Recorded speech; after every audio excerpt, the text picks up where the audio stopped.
उनकी कथनी और करनी में बहुत बड़ा अंतर है। तो हम कैसे माने कि ओबीसी के मुख्यमंत्री। रोजगार बैठे बच्चों पे मांगने के लिए बैठे हुए बच्चों पे गोलियां चला दी, 2 आदिवासी बच्चे उसमें शहीद भी हो गए। और उसके बाद में उन पुलिसकर्मियों को राष्ट्रपति पुरस्कार के लिए मनोनीत किया गया।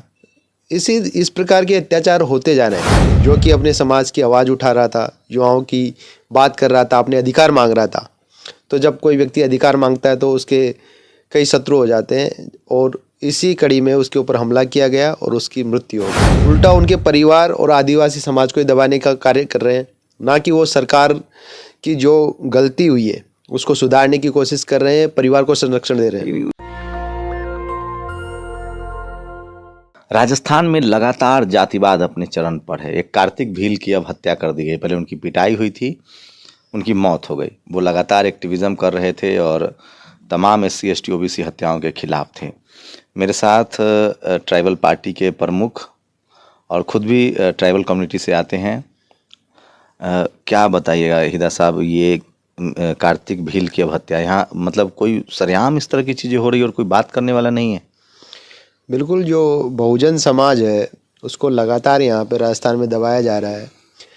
जो TSP एरिया है, उदयपुर, प्रतापगढ़, सिरोही, डूंगरपुर, प्रतापगढ़, बांसवाड़ा, इन क्षेत्रों में ट्राइबल बेल्ट है और आदिवासी लोग अपने हकों के लिए इतने जागरूक नहीं है। परंतु अब जैसे जैसे शिक्षा का प्रचार प्रसार हो रहा है तो लोग अपने हक मांगने लगे हैं। इसी संदर्भ में कांकरी डूंगरी जैसा बड़ा आंदोलन डूंगरपुर में हुआ, जहाँ पे कि राजस्थान पुलिस और सरकार ने वहाँ पे रोजगार बैठे बच्चों पे मांगने के लिए बैठे हुए बच्चों पे गोलियां चला दी, 2 आदिवासी बच्चे उसमें शहीद भी हो गए। और उसके बाद में उन पुलिसकर्मियों को राष्ट्रपति पुरस्कार के लिए मनोनीत किया गया। इस प्रकार के अत्याचार होते जा रहे हैं और राजस्थान सरकार दमन की नीति अपनाए हुए। इसी कड़ी में जो हमारे जो भील भाई कीर्ति का जो कार्तिक भील हैं, उनकी जो हत्या हुई है वो भी इसी कड़ी में है। कार्तिक भील एक अच्छे एक्टिविस्ट, समाज सेवक, एक जागरूक युवा जो कि अपने समाज की आवाज़ उठा रहा था, युवाओं की बात कर रहा था, अपने अधिकार मांग रहा था। तो जब कोई व्यक्ति अधिकार मांगता है तो उसके कई शत्रु हो जाते हैं, और इसी कड़ी में उसके ऊपर हमला किया गया और उसकी मृत्यु हो गई। ये एक साजिश के तहत की गई हत्या है, ये इंसिडेंट्स नहीं है। तो इसके लिए जो ट्राइबल कम्युनिटी है उसमें बहुत गुस्सा है, और हम अशोक गहलोत सरकार से उस बच्चे के परिवार के लिए 50 लाख रुपए और एक सरकारी नौकरी की डिमांड करते हुए हमने ज्ञापन दिया है मुख्यमंत्री कार्यालय को। और उसके संदर्भ में हमारी मांग अगर गवर्नमेंट नहीं मानती है तो ये आंदोलन और तेज होगा, क्योंकि दबाव की बात कब तक चलेगी, दबाव कब तक चलेगा। क्या लग रहा है यहाँ सरेआम मतलब किसी की भी पिटाई कर देते हैं लोग, अगर वो SC है, ST है या ट्राइबल है, जैसे पानी पीने को लेकर, मतलब एकदम जातिवाद एकदम, जो शहर में तो है ही नौकरी में और ब्यूरोक्रेसी में, एकदम गांव में कोई किसी को पीट देता है। हाँ बिल्कुल, यहाँ पे जो कम्युनिटी, कुछ कम्युनिटीज़ का जो डोमिनेंस है वो बहुत ज़्यादा चरम पे है, और सरकार, पुलिस प्रशासन उनको संरक्षण देते हैं। इस वजह से वो पनप रहा है, क्योंकि आज़ादी के कितने साल बाद में, संविधान लागू होने के इतने साल बाद में भी अगर ये स्थिति है तो आप समझिए कि यहाँ पे बहुजन समाज की क्या दुर्दशा है। राजस्थान में जो आदिवासी, SC ST OBC माइनॉरिटी का बहुत ज़्यादा दमन और शोषण हो रहा है।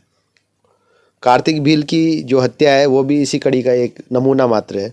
वहाँ का पुलिस प्रशासन का रवैया देखिए आप, वो उल्टा उनके परिवार और आदिवासी समाज को दबाने का कार्य कर रहे हैं, ना कि वो सरकार की जो गलती हुई है उसको सुधारने की कोशिश कर रहे हैं, परिवार को संरक्षण दे रहे हैं। राजस्थान के बारे में कहा जा रहा था कि जो ट्राइबल कम्युनिटी है, खासकर मीना समुदाय, भील समुदाय, वो ताकतवर हैं, संसाधनों पर भी उनका कब्जा, उसके बाद भी ये स्थिति है। ताकतवर तो है, परंतु बीजेपी और कांग्रेस ने उनको बांट दिया है भील मीना करके, जबकि हैं दोनों ही मीना। जो मीना है वो भील है, जो भील है वो मीना है। तो बांटो और राज करो की नीति के तहत चलते हुए आप समझते हैं कि संगठन को कमज़ोर करने के लिए ये चाल चली गई है। बाकी भील और मीना अगर एक यूनिडायरेक्शनल होके अपने अधिकारों के लिए लड़ते हैं तो राजस्थान में एक बड़ी ताकत है। और ओबीसी और एससी और भी उनमें भी बहुत गैप है, एससी एसटी ओबीसी में बहुत गैप है। बिल्कुल, एसटी एससी ओबीसी माइनॉरिटी जो कि संवैधानिक तौर पे वोट बैंक के तौर पे देखा जाए तो एक स्ट्रेंथ है। अगर ये एक जगह आके, और इनका ही दमन हो रहा है, अगर ये एक जगह आके यूनिडायरेक्शनल वोटिंग करती है, जो कि थर्ड फ्रंट को वोट करती है, हमारी party Rajasthan democratic front party इस संदर्भ में एक विकल्प उपलब्ध करवा रही है tribal ST SC OBC minority के संदर्भ में। और साथ ही साथ जो एसटी एससी ओबीसी माइनॉरिटी की जो छोटी पार्टी है, छोटे दल हैं, उन सभी को हम एक जगह लाने का प्रयास कर रहे हैं, जिससे कि तीसरा फ्रंट मजबूत होके अपने लोगों की एसटी एससी ओबीसी माइनॉरिटी समाज की रक्षा कर सके। कांग्रेस तो क्लेम करते हैं कि यहाँ ओबीसी मुख्यमंत्री हैं, और ओबीसी अगर मुख्यमंत्री है तो ओबीसी के जो कोटे को ही वो मिनट्स में क्यों नहीं रखते हैं? अगर हैं तो वो बताएं। ये तो उनकी कथनी और करनी में अंतर क्यों आ रहा है? अगर हैं, वो कहते हैं, लेकिन उनकी करनी से भी तो ये शो होना चाहिए ना। उनकी कथनी और करनी में बहुत बड़ा अंतर है, तो हम कैसे माने कि ओबीसी के मुख्यमंत्री हैं? तो ये थे हीरा साहब, जो समाज सेवक भी हैं, पॉलिटिकल पार्टी भी चला रहे हैं। मैं फिर कह रहा हूँ, हर राज्य में, हर जिले में, हर घर में बहुजन समाज को जागरूक होना पड़ेगा, तभी उसके हक अधिकार मिलेंगे, और उसको संवैधानिक प्लेटफॉर्म पे आना पड़ेगा, एससी एसटी ओबीसी माइनॉरिटी को।